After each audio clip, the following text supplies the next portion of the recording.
It was a crisp autumn evening when my friends and I decided to embark on a camping trip to the Whispering Woods. The place had earned its eerie reputation over the years, as numerous tales of strange occurrences and unsettling encounters had circulated among the locals. They say that sometimes truth is stranger than fiction, and our journey to the Whispering Woods would prove just that. The sun was setting as we arrived at the edge of the forest. The dense canopy of trees blocked out the remaining daylight, casting long, ominous shadows that seemed to reach out for us. My friends, Sarah, Mike, and Alex and I nervously exchanged glances, but we were determined to enjoy our adventure.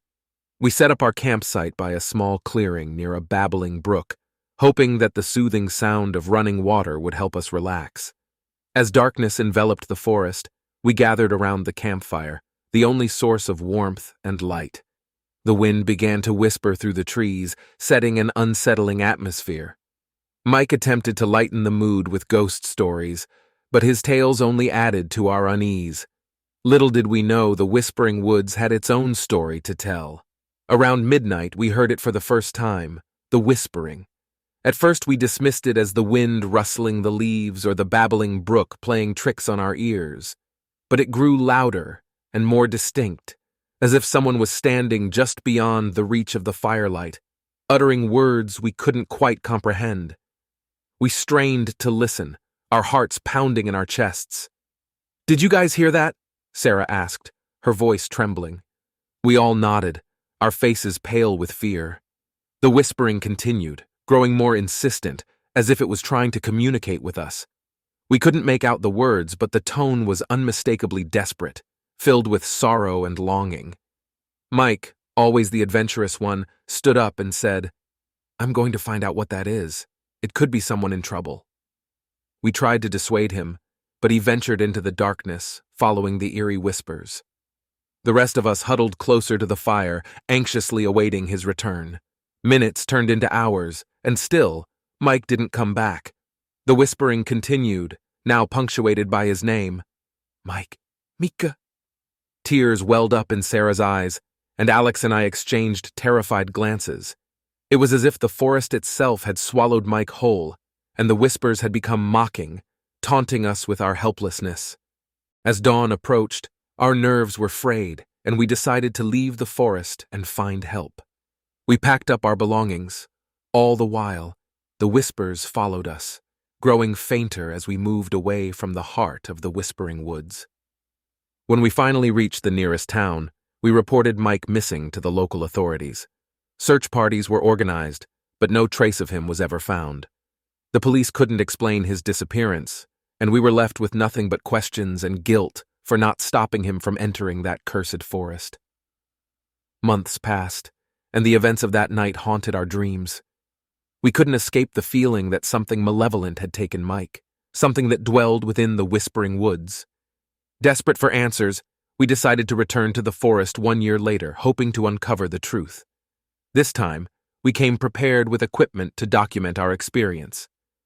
The whispers started again as soon as we entered the woods, but we resisted the urge to follow them. Instead, we set up cameras and audio recording devices, determined to capture evidence of the supernatural. Night fell, and the forest came alive with eerie sounds. We watched the footage in real time, our breaths catching at every strange occurrence. Shadows moved where there should be none, and disembodied voices echoed through the darkness.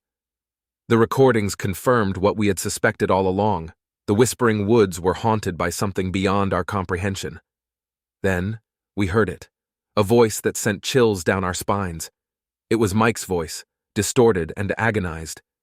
"Help me! Please help me!"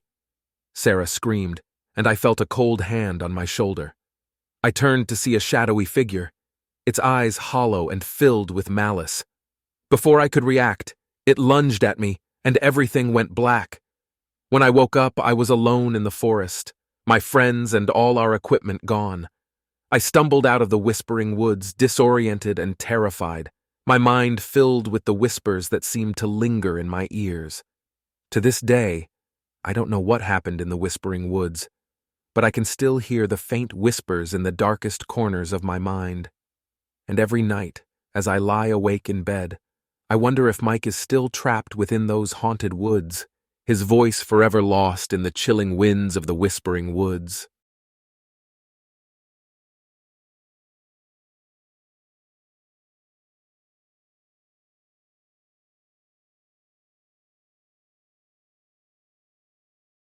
I've always been skeptical about the existence of ghosts and the supernatural.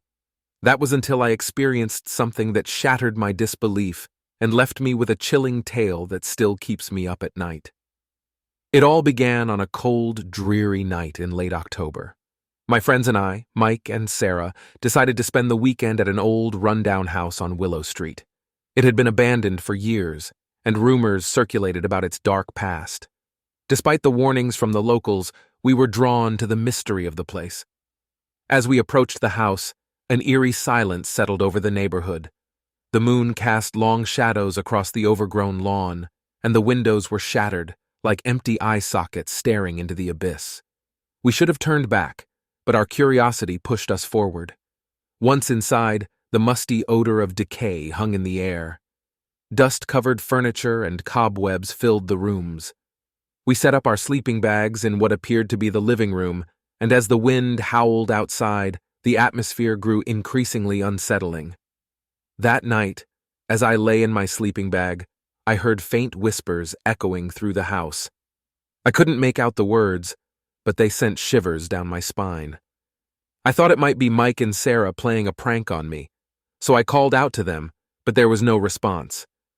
Just as I was about to dismiss it as my imagination, I heard footsteps, slow and deliberate, approaching the room.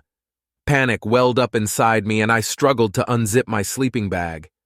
The footsteps drew closer, and I could feel someone, or something, standing right beside me. I finally managed to free myself from the sleeping bag and turned on my flashlight, but there was no one there. I jumped to my feet and called out to Mike and Sarah again, louder this time, but still, no response. It was as if they had disappeared. Fueled by fear, I rushed through the house searching for my friends. The whispers grew louder, and I could now make out faint cries for help amidst the gibberish. I followed the eerie voices through the dark corridors, my heart pounding in my chest. Finally, I reached the basement door, which creaked open on its own as I approached. The basement was pitch black, and my flashlight barely cut through the darkness. But what I saw there will haunt me forever. Mike and Sarah were suspended in the air, their bodies contorted in unnatural positions. Their eyes were vacant, their faces pale, and their mouths moved as if they were trying to speak. The whispers I had heard earlier now emanated from their mouths, and they seemed to be in a trance-like state. I rushed forward to try and free them, but an invisible force pushed me back. I watched helplessly as their lifeless bodies floated upward and disappeared into the shadows of the basement. The door slammed shut behind them, sealing me alone in the dark.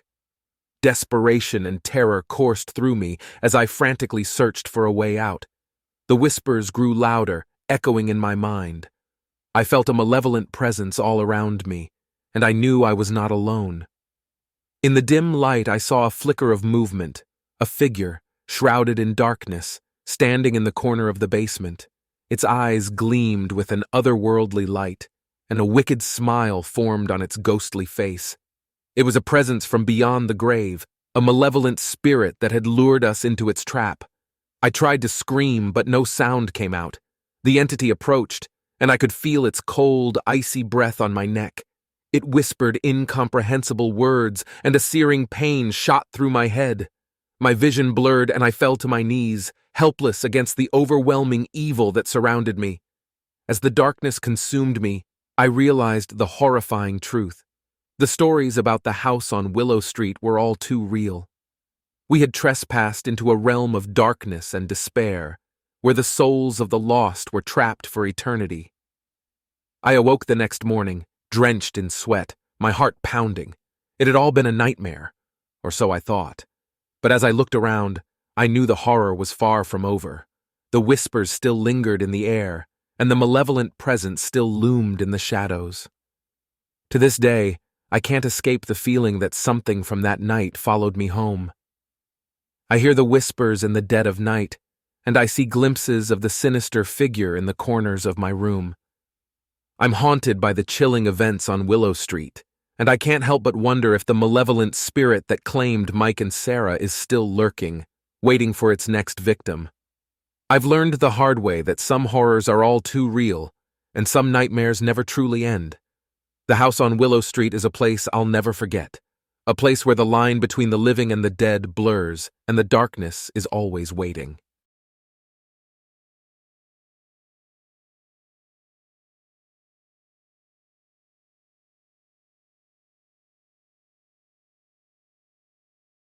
My heart raced as I ventured into the depths of the Whispering Woods, a place I had heard terrifying tales about since my childhood.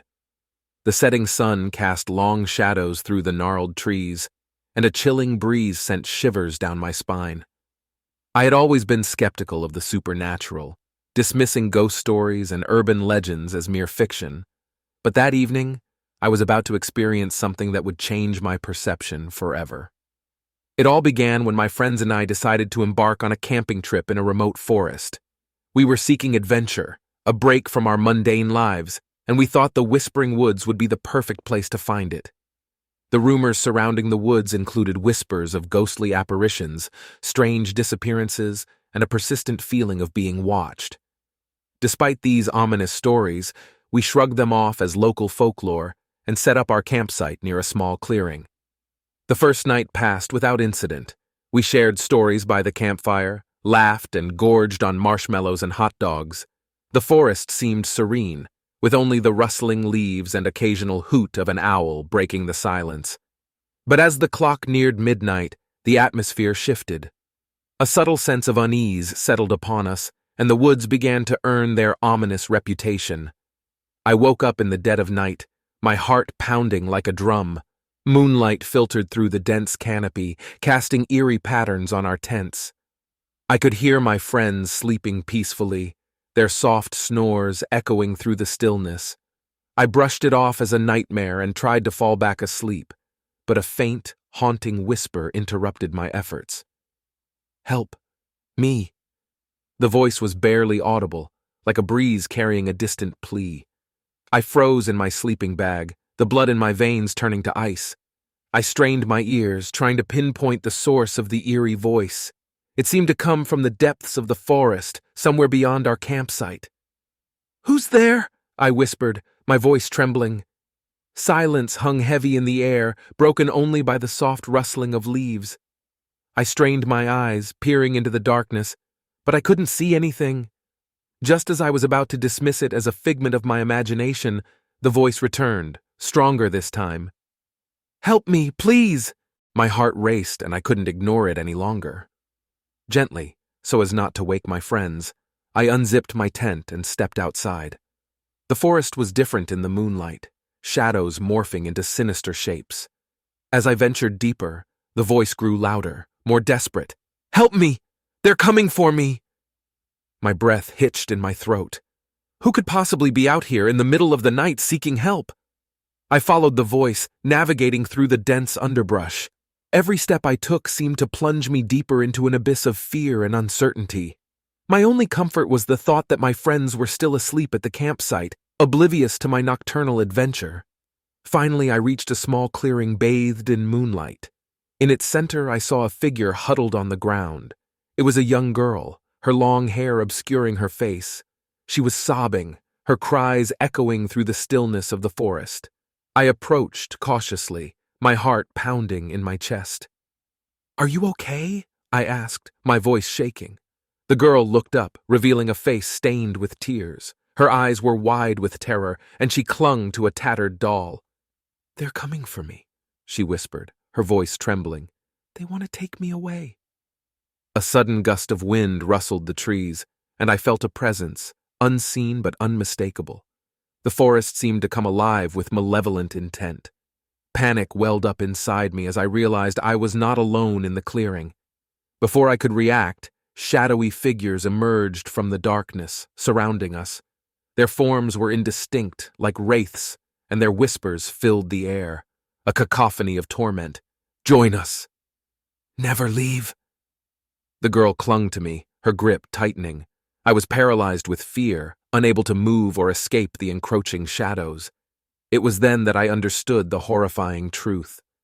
We were not alone in the whispering woods, and the legends were real. I felt a cold, bony hand grasp my shoulder, and the world around me twisted and contorted. I was pulled into a nightmarish void where reality and nightmares merged. The girl's screams echoed in my ears as I too became a part of the forest's sinister secrets. As the first light of dawn broke through the trees, my friends awoke to find our campsite empty, with no sign of me or the eerie clearing I had stumbled upon. They searched the forest, but I was never seen again. To this day, my disappearance remains a mystery, a haunting tale whispered around campfires and passed down through generations. The Whispering Woods had claimed another victim, and its secrets remained hidden, waiting for the next unsuspecting soul to stumble upon its dark and malevolent heart.